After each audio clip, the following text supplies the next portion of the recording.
Live. ਜਿਵੇਂ ਹੀ corona ਦੀ ਦੂਸਰੀ wave ਫੈਲਣੀ ਸ਼ੁਰੂ ਹੋਈ ਹੈ ਤਾਂ ਲੋਕਾਂ ਦੇ ਵਿੱਚ ਆਕਸੀਜਨ ਦੀ ਕਮੀ ਕਾਫੀ ਜ਼ਿਆਦਾ ਪਾਈ ਜਾ ਰਹੀ ਹੈ। ਇਸੇ ਦੌਰਾਨ ਹੀ ਸੋਸ਼ਲ ਮੀਡੀਆ ਤੇ ਕੁਝ ਅਜਿਹੀਆਂ ਵੀਡੀਓਜ਼ ਵਾਇਰਲ ਹੋ ਰਹੀਆਂ ਨੇ ਜੋ ਦਾਅਵਾ ਕਰਦੀਆਂ ਨੇ ਕਿ ਇੱਕ ਦਵਾਈ ਦੇ ਨਾਲ ਆਕਸੀਜਨ ਦੀ ਕਮੀ ਨੂੰ ਦੂਰ ਕੀਤਾ ਜਾ ਸਕਦਾ ਹੈ। ਉਸ ਦੇ ਵਿੱਚ ਇੱਕ ਵੀਡੀਓ ਹੈ ਜਿਸ ਦੇ ਵਿੱਚ ਐਸਪਿਡੋਸਪਰਮਾ ਨਾਮ ਦੀ ਇੱਕ ਦਵਾਈ ਹੈ ਜਿਸ ਦਾ ਨਾਮ ਲੈ ਕੇ ਦਾਅਵਾ ਕੀਤਾ ਜਾ ਰਿਹਾ ਹੈ ਕਿ ਇਸ ਦਵਾਈ ਨੂੰ ਲੈਣ ਤੋਂ ਬਾਅਦ ਇਸ ਦਵਾਈ ਦੀਆਂ 20 ਬੂੰਦਾਂ ਲੈਣ ਤੋਂ ਬਾਅਦ ਆਕਸੀਜਨ ਜਿਹੜੀ ਹੈ 5 ਮਿੰਟਾਂ ਦੇ ਵਿੱਚ ਹੀ ਵੱਧ ਜਾਂਦੀ ਹੈ।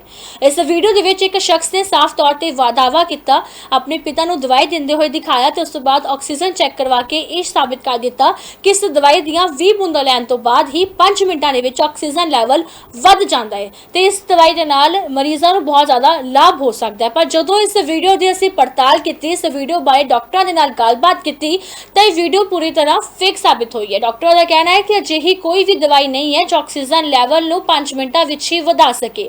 ਡਾਕਟਰਾਂ ਨੇ ਇਹ ਵੀ ਕਿਹਾ ਕਿ ਜੇਕਰ ਇਸ ਦਵਾਈ ਦੇ ਨਾਲ 5 ਮਿੰਟਾਂ ਵਿੱਚ ਆਕਸੀਜਨ ਲੈਵਲ ਵੱਧ ਸਕਦਾ ਸੀ ਤਾਂ ਜਿਹੜੇ ਸਿਹਤ ਮੰਤਰਾਲੇ ਹੈ, ਭਾਰਤੀ ਸਿਹਤ ਮੰਤਰਾਲੇ ਇਸ ਦਵਾਈ ਨੂੰ ਲੈਣ ਵਾਸਤੇ ਡਿਕਲੇਅਰ ਕਰ ਦਿੰਦੇ ਕਿ ਹਰ ਕੋਈ ਸ਼ਖਸ ਇਸ ਦਵਾਈ ਨੂੰ ਜ਼ਰੂਰ ਲਵੇ। ਸੋ ਦਿੱਲੀ ਦੇ ਇੱਕ ਸੀਨੀਅਰ ਅਤੇ ਮਾਹਿਰ ਡਾਕਟਰ ਨੇ ਡਾਕਟਰ ਮਨੀਸ਼ ਜਾਂਗੜ ਜਿਨ੍ਹਾਂ ਦੇ ਨਾਲ ਅਸੀਂ ਫੋਨ ਤੇ ਰਾਬਤਾ ਕਾਇਮ ਕੀਤਾ, ਉਹਨਾਂ ਤੋਂ ਪੂਰੀ ਇਸ ਮਾਮਲੇ ਬਾਬਤ ਜਾਣਕਾਰੀ ਲਈ ਹੈ ਤੇ ਉਹਨਾਂ ਨੇ ਸਾਫ਼ ਤੌਰ ਤੇ ਜ਼ਾਹਿਰ ਕਰ ਦਿੱਤਾ ਕਿ ਅਜਿਹੀ ਕੋਈ ਵੀ ਦਵਾਈ ਜਿਹੜੀ ਹੈ ਆਕਸੀਜਨ ਦੀ ਕਮੀ ਨੂੰ ਪੂਰਾ नहीं कर सकती है। डॉक्टर मनीष, एक वीडियो लगातार सोशल मीडिया पर वायरल हो रही है जिसमें एक शख्स दावा कर रहा है कि एक होम्योपैथिक मेडिसिन है, इसको लेने से, इसकी 20 बूंदे लेने से जो ऑक्सीजन का लेवल है वो 5 मिनट में बढ़ जाता है। क्या कहेंगे आप इस वीडियो के बारे में? थैंक यू मुझे आपके चैनल पे मौका देने के लिए। देखिए, मैं आपको एक बात जरूर बताना चाहूंगा, इस टाइम पे कोरोना की जो महामारी पूरे देश में फैल रही है जी, हमें सबको बिल्कुल सोच समझ के और संभल के चलना पड़ेगा। इस टाइम पे हमें गवर्नमेंट की जो गाइडलाइंस हमारी निकल रही है उस पे ही ध्यान देने की जरूरत है। देखिए, गवर्नमेंट की जो गाइडलाइंस निकल रही है वो बड़े बड़े हॉस्पिटल्स के डॉक्टर, बड़े बड़े साइंटिस्ट, आईसीएमआर के, एम्स दिल्ली के डॉक्टर रणदीप गुलेरिया, सफदरजंग के डॉक्टर, आरएमएल के डॉक्टर, बड़े बड़े चंडीगढ़ पीजीआई के डॉक्टर, ये डॉक्टर मिलके और अपने देश के जो साइंटिस्ट है जो वैक्सीनेशन बना रहे हैं, हर तरह के लोग, हर फील्ड के लोग मिलके इन गाइडलाइंस को प्रिपेयर करते हैं और ये गाइडलाइंस बड़ी मेहनत से बनाई जाती है, एक एक चीज को ध्यान में रखते हुए, और फिर ये गाइडलाइंस हेल्थ मिनिस्ट्री की तरफ से रिलीज की जाती है। तो हमें बिल्कुल भी किसी भी तरह की भ्रांतियों पे ध्यान देने की जरूरत नहीं है। देखिए, मैं आपको बता देना चाहता हूँ कि इस टाइम पे कंडीशन ऐसी है क्योंकि लोग मर रहे हैं, लोगों को बेड नहीं मिल रहा है, लोग काफी परेशान हैं। अब आप एक ऐसे किसी बंदे की मजबूरी का फायदा आसानी से उठा सकते हैं। अगर आप किसी मरते हुए आदमी को बोलेंगे कि आप ये चीज कर लीजिए, आप बच जाएंगे, उसको बेड नहीं मिल रहा है तो वो क्या करेगा बेचारा? वो उस चीज को बिल्कुल करेगा। और ऐसी ऐसी चीजें ऐसे सिचुएशन में बहुत फैलती है। मैं आपको बता दूं, इसके अलावा और भी बहुत सारी चीजें फैल रही है। कोई आयुर्वेद का डॉक्टर दावा कर रहा है कि कोरोना कुछ भी नहीं है, मैं 1 मिनट में ठीक कर दूंगा, सब पागल हो रखे हैं, कोरोना वोरोना कुछ भी नहीं है। मतलब ऐसी ऐसी बातें फैली जा रही है ना। कोई कह रहा है कि कोरोना 5G रेडिएशन से हो रहा है, 5G रेडिएशन उनसे डेथ हो रही है लोगों की। ऐसी ऐसी भ्रांतियां फैलाई जा रही है ना। मैं तो कह रहा हूँ इन लोगों के खिलाफ कड़ी कार्रवाई होनी चाहिए। बिल्कुल गवर्नमेंट को स्ट्रिक्ट रूल बता देने चाहिए कि ऐसे लोगों के खिलाफ कार्रवाई। देखिए, मैं किसी पैथी की बुराई नहीं करना चाहता। होम्योपैथी अपनी जगह बिल्कुल सही है, आयुर्वेदिक अपनी जगह बिल्कुल सही है, वो सही कर रहे हैं। लेकिन इस महामारी के दौर में हमें जो गवर्नमेंट हमें रिकमेंड कर रही है, हमें उस पर ध्यान देना चाहिए। देखिए, अगर आपकी जो होम्योपैथिक मेडिसिन जो आप बता रहे हैं कि ऑक्सीजन लेवल बिल्कुल ठीक कर देती है, तो वो गवर्नमेंट को अप्रूव कर देना चाहिए। इसका कोई वैज्ञानिक प्रमाण भी नहीं है, ना आपने कोई इस पर स्टडी की है। आपने एक पेशेंट में ऐसे ही करके देखा होगा, पता नहीं वो कैसे किया है, वो आपने जैसे वीडियो को बनाया है, आप उसको कैसे क्लेम कर सकते हैं कि ये बिल्कुल सब में करता है? आप जनरलाइज कैसे कर सकते हैं इस चीज को बिना? डॉक्टर मनीष, मैं आपको थोड़ा रोकना चाहूंगी। यहाँ पे जो वीडियो उस शख्स ने दिखाई, तो उस वीडियो में उससे साफ तौर पे पहले वीडियो बनाने से पहले ऑक्सीजन लेवल चेक करवाया, तो उसके बाद उससे वो ड्रॉप देने के बाद फिर ऑक्सीजन लेवल चेक करवाया। अगर हम ये दावा कर रहे हैं कि ऐसे मेडिसिन से नहीं बढ़ता ऑक्सीजन लेवल, तो क्या वो सब चीज फेक हो सकती है या फिर उसमें कोई सिम्टम कुछ हो सकता है? देखिए, मैं किसी बात को ऐसे वीडियो उन्होंने बनाई है, मैं उसको बिल्कुल ऐसे नहीं बोल सकता कुछ ऐसे, पर मैं इतना जरूर कह सकता हूँ। देखिए, वीडियो कई बार आप कहते हैं कि वीडियो में एडिटिंग हो जाती है, बहुत सारी चीजें। कोई भी वीडियो ऑडियो रिकॉर्डिंग किसी चीज का कोई प्रूफ नहीं होता, आपको पता है, किसी भी कोर्ट में जिनको नहीं मानते हैं। तो मैं यही कहना चाहूंगा, देखिए, अगर वो चीज जो भी बनी है नहीं बनी है, मैं तो इतना कहना चाहता हूँ आपको भी इस चीज को समझना चाहिए। किसी चीज की अगर स्टडी नहीं हुई है तो आप उस चीज को कैसे प्रूव कर सकते हैं?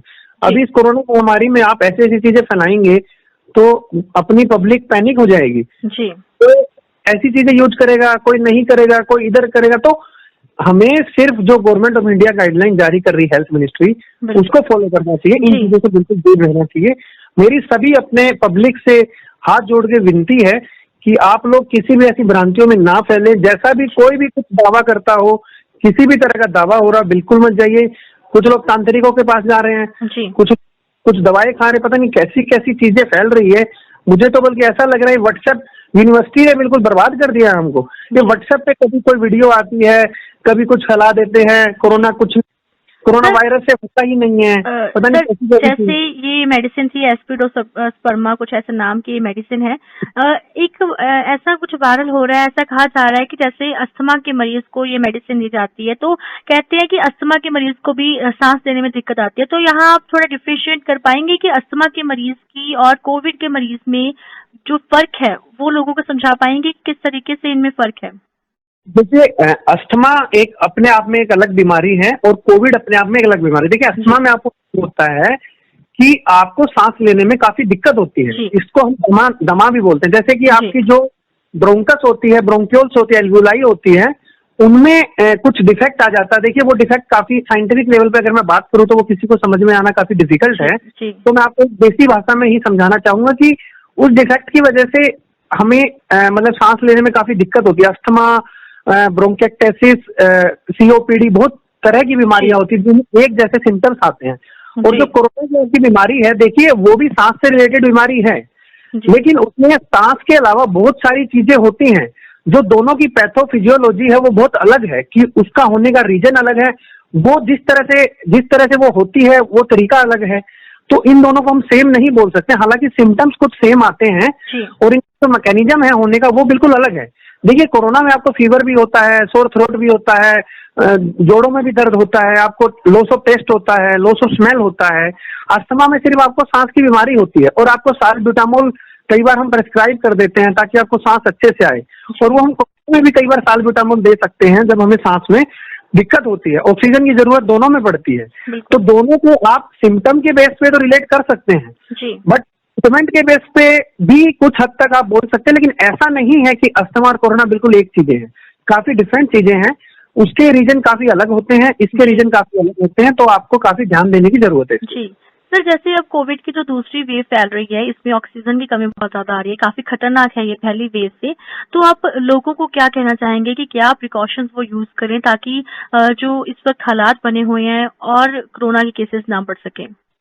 हाँ, देखिए, मैं आपको एक बात ये बताना चाहूंगा। देखिए, सबसे पहले तो एक लाइन बोली जाती है कि prevention is better than cure. आप बिल्कुल, मैं बता रहा हूँ, आप बिल्कुल अपने घर पे रहिए, कहीं बाहर कहीं भी जाए तो बिल्कुल जरूरी ही काम के लिए जाइए। देखिए, अब तो लॉकडाउन लग गया लगभग सब जगह देश में, तो थोड़ा आपको भी पता है कि अवॉइड करना चाहिए बाहर जाना, बहुत ही अर्जेंट चीज है तभी आप बाहर जाइए।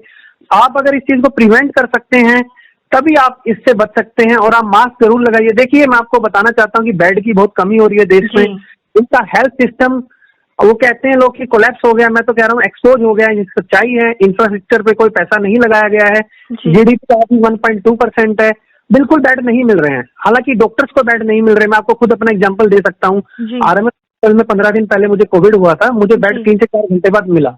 मैं वहाँ का डॉक्टर होने के बाद ही बड़ी मुश्किल से रिक्वेस्ट करके मुझे बेड मिला था। और ये वीआईपी कल्चर के खिलाफ मैंने आवाज उठाई थी, और जिसका और हेल्थ केयर वर्कर के लिए भी आवाज उठाई थी, जिसका रिजल्ट ये निकला कि मिनिस्ट्री ने नोटिफिकेशन निकाल दिया कि हेल्थ केयर वर्कर के लिए बेड रिजर्व किए जाए, जो कि काफी अच्छा स्टेप। बाकी मैं आपको ये बता, जैसे आप बेड की बात कर रहे थे, अभी दिल्ली में कुछ टाइम पहले ही बात आ रही थी कि मतलब बेड्स को लेकर घोटाला बड़ा हो रहा था कि बेड्स जो है रिजर्व रख लिए जाते हैं, तो आप इस बारे में क्या कहेंगे कि सचमुच ऐसा कुछ हो रहा है या फिर जो मरीज हैं उनकी संख्या में काफी ज्यादा जो?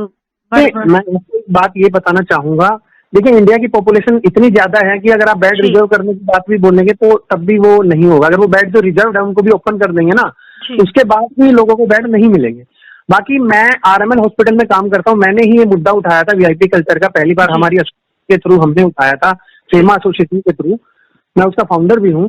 उसके बाद ये मुद्दा बिल्कुल मीडिया में काफी इसको वो पॉपुलैरिटी मिली थी इस मुद्दे को, और काफी जगह काफी लोगों ने इसको शेयर किया। टाइम्स ऑफ इंडिया ने, द नेशनल हेराल्ड ने, काफी न्यूज चैनल्स ने इसको ऊपर उठाया। उसके बाद धीरे धीरे मूवमेंट बना, पूरे इंडिया की आरडीएज ने, रेजिडेंट डॉक्टर ने इसको ऊपर उठाया। और आज भी मैं बता देना चाहता हूँ आपको, बड़े बड़े हॉस्पिटल्स में बेड रिजर्व रहते हैं, और 50 से 100 बेड बिल्कुल हर हॉस्पिटल में रिजर्व रहते हैं, जिनको सेंसस में नहीं दिखाया जाता, जिनको सेंसस फिल दिखाया जाता है, सेंसस को गलत दिखाया जाता है। अभी राजीव गांधी हॉस्पिटल की बात करता हूँ, सुपर स्पेशलिटी, जो शादरा में 2 दिन पहले मेरी बात हुई, एक डॉक्टर ने वहां पे रिजाइन कर दिया, एक एसडीएम ने उनको काफी मिसबिहेव किया अंदर आईसीयू में जाके। उन्होंने मुझे खुद फोन पे बताया कि यहाँ पे 50 बेड ऐसे खाली हैं जो दिखाई नहीं जाते सेंसस में, अगर आप इनसे सेंसस मांगे आरटीआई के थ्रू तो इनकी हालत खराब हो जाएगी। मैं बता देना चाहता हूँ, सेंट्रल गवर्नमेंट के हॉस्पिटल भी, आरएमएल हॉस्पिटल में नर्सिंग होम है, वहां पे आज भी इतने बेड खाली हैं, वो किसी को दिए नहीं जाते हैं, क्योंकि आरएमएल हॉस्पिटल वीआईपी लोगों के लिए बना था पहले, और सारे जो मिनिस्टर ऑफ पार्लियामेंट है, जो भी एमपी है, सारे आसपास रहते हैं, वो सारे वहीं पे एडमिट होते हैं। अब कितना मुंह पे बोलूं आपको, दिल्ली गवर्नमेंट के हॉस्पिटल में, दिल्ली सरकार तो पूरा दावा करते हैं कि वहाँ पर सब कुछ प्रोवाइड करने की कोशिश की जा रही है, कुछ ऐसा नहीं हो रहा है, तो फिर क्यों कार्रवाई क्यों नहीं हो पा रही है? अगर ऐसे घोटाले हो रहे हैं, ऐसा कुछ हो रहा है, तो क्यों नहीं एक्शन लिया जा रहा है कुछ?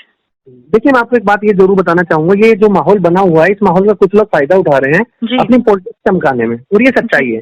तो अपनी पॉलिटिक्स चमकाने में लगे हुए हैं, लोगों की तरफ किसी का कोई ध्यान नहीं है, एक पार्टी दूसरी पार्टी को ब्लेम करने में लगी हुई है कि आपने ऑक्सीजन नहीं दी, वो कहते हैं हमने तो ऑक्सीजन दी है, ऐसी ऐसी बातें चल रही है।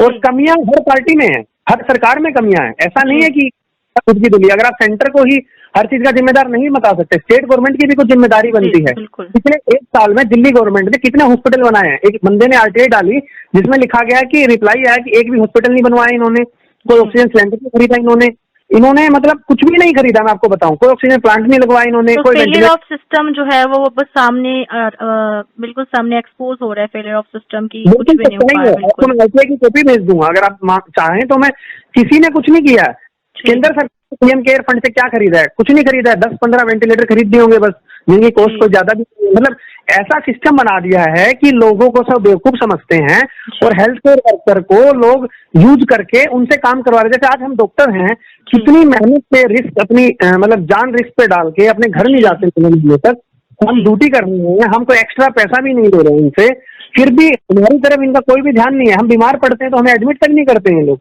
मैं आपको बता दूं कितनी बुरी सिचुएशन आ गई है। आज डॉक्टर बेचारा रो रहा है, सच्चाई बता रहा हूँ, रोना आ जाता है पेशेंट को मरते हुए आती है सामने, डॉक्टर्स भी जो है लाचार दिखाई दे रहे हैं। तो डॉक्टर मनोज, मैं इस मामले जो हमारी जानकारी है उसके लिए आपका बहुत बहुत धन्यवाद। तो इस मामले में हम आपसे और बात भी करते रहेंगे, आपसे ज्यादा हमारे साथ जुड़े रहिएगा, लेकिन इस मामले में जो आपने हमें जानकारी दी उसके लिए बहुत बहुत धन्यवाद। Thank you so much, thank you so much.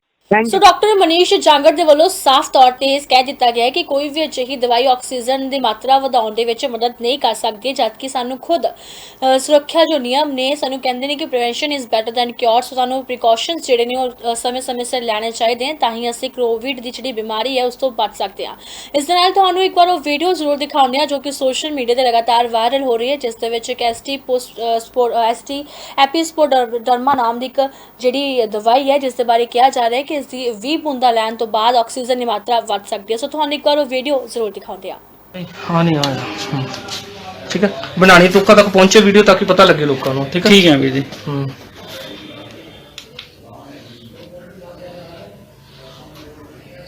ਅਸੀਂ 10 ਮਿੰਟ ਪਹਿਲਾਂ ਪਾਪਾ ਜੀ ਨੂੰ ਦਿੱਤੀ ਸੀ ਕਿ ਮੈਂ ਐਸਪੀਡੋ ਸਪਰਮੀਆ, ਠੀਕ ਹੈ ਜੀ, ਮੇਰੀ ਪਹਿਲੀ ਵੀਡੀਓ 'ਚ ਦੇਖ ਸਕਦੇ ਹੋ, ਐਸਪੀਡੋ ਸਪਰਮੀਆ ਮੈਂ ਦਿੱਤੀ ਸੀ ਉਦੋਂ। ਇਹਨਾਂ ਦਾ ਵੀਰ ਜੀ ਉਹ ਵੀ ਵੀਡੀਓ ਨਾਲ ਸ਼ੇਅਰ ਕਰ ਦਿਓ। 82 ਸੀ ਉਹ, 82 ਸੀਗਾ। ਲਓ ਜੀ, ਹੁਣ 97 98 ਆ ਗਿਆ। ਸਿਰਫ ਕਿੰਨੇ ਮਿੰਟ ਪਹਿਲਾਂ ਅਪਲਾਈ ਸੀ ਦਵਾਈ ਪਾਪਾ ਜੀ ਤੁਹਾਨੂੰ? 5 ਮਿੰਟ ਹੀ ਹੋਏ। 5 ਮਿੰਟ ਪਹਿਲਾਂ ਅਪਲਾਈ ਸੀ ਐਸਪੀਡੋ ਸਪਰਮੀਆ। ਇੰਨਾ ਫਾਸਟ ਰੋਲ ਹੈਗਾ ਇਹਦਾ ਆਕਸੀਜਨ ਦੇ ਵਿੱਚ। ਦੋਸਤੋ, अगर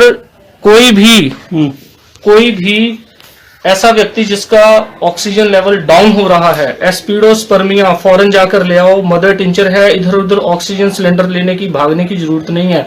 एस्पिडोस्पर्मिया आपको फटाफट इंस्टेंटली रिजल्ट देगी। 20 बूंदे आपने सिंपल पानी में, कांच के ग्लास में सिंपल पानी में देनी है। उसके बाद पेशेंट को कोई चाय कॉफी ऐसा कुछ ना दे, क्योंकि ये होम्योपैथिक का मेथड है। तो आप एस्पिडोस्पर्मिया दीजिए, अपने घर में रखिए। अगर ऑक्सीजन डाउन होता है इंस्टेंटली, और शेयर करें मेरे इस वीडियो को फटाफट। नंबर 1। नंबर 2, ज्यादा आप पैनिक ना हो, एस्पिडोस्पर्मिया इजी मिल जाती है और फटाफट इंस्टेंटली आपका इंक्रीज कर देती है ऑक्सीजन। ठीक है, अगर कोई आपको शक हो, कोई आपको प्रॉब्लम हो, मेरा नंबर नोट कर लीजिए 9999 796273, डॉक्टर अमरजीत सिंह। मुझे अपनी रिपोर्ट्स भेजिए, कोविड पॉजिटिव हो तो भी, अगर आपको कोई दिक्कत हो रही है तो भी मुझे व्हाट्सएप कीजिए, मैं आपको पूरा गाइड करूंगा, कोई फीस नहीं है मेरी।